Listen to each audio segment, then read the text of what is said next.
Pemirsa, gembong narkoba Freddy Pratama terafiliasi dengan peredaran narkoba segitiga emas dan Asia Tenggara. Jaringan internasional The Golden Triangle atau segitiga emas, yaitu kawasan di bagian utara Asia Tenggara yang meliputi Thailand, Laos, dan Myanmar. Narkoba ini dibeli di segitiga emas di Peking di Thailand dalam teh Cina dan dikirim ke Malaysia hingga Indonesia. Sementara itu, pabriknya juga masih berada di kawasan segitiga emas. Sebelumnya, Wakil Direktur Tindak Pidana Narkoba Barreskrim Polri Kombes Jayadi menyebut, Freddy Pratama tidak memiliki tempat buatan atau pabrik narkoba di Indonesia. Freddy hanya sebagai penyambung antara produsen ke distributor yang berada di Indonesia. 884 tersangka peredaran gelap narkoba jaringan Freddy Pratama ditangkap dari tahun 2020 hingga tahun 2023. Penangkapan berbekal 408 laporan polisi yang masuk di Barreskrim Polri dan Polda Jajaran.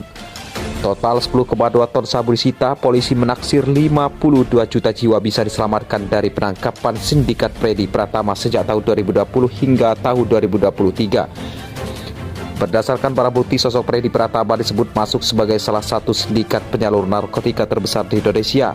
Dari hasil analisa Direktur Tindak Pidana Narkoba didapati bahwa mayoritas narkoba di Indonesia terafiliasi dengan jaringan Freddy Pratama. Sindikat Freddy mampu menyelundupkan sabu dan ekstasi ke Indonesia dengan jumlah mulai dari 100 kg sampai dengan 500 kg dengan modus operandi menyamarkan sabu ke dalam kemasan teh.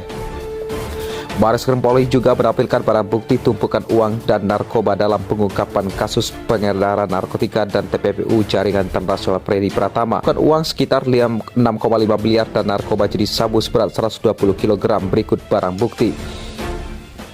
Pecahan uang 100 dan 50 ribu, sedangkan barang bukti narkoba dibungkus oleh plastik kemasan teh berwarna hijau.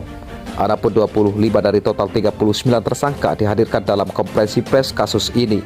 Seluruh tersangka mengenakan pakaian orange dengan tangan diborgol.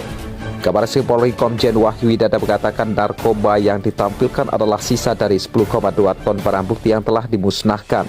Sedangkan uang yang ditampilkan adalah hasil dari tindakan TPPU. Sabu sebanyak 10,2 ton sebagian besar sudah dimusnahkan karena ini kasus sudah dari tahun 2020 hingga tahun 2023 dan sekarang tersisa 120 kg yang belum dimusnahkan. Jumlah barang bukti yang diamankan sejak pengungkapan kasus ini tahun 2020 berupa 10,2 ton sabu, 100,34 ribu butir ekstasi, 13 unit kendaraan dan 4 bangunan dan sejumlah uang ratusan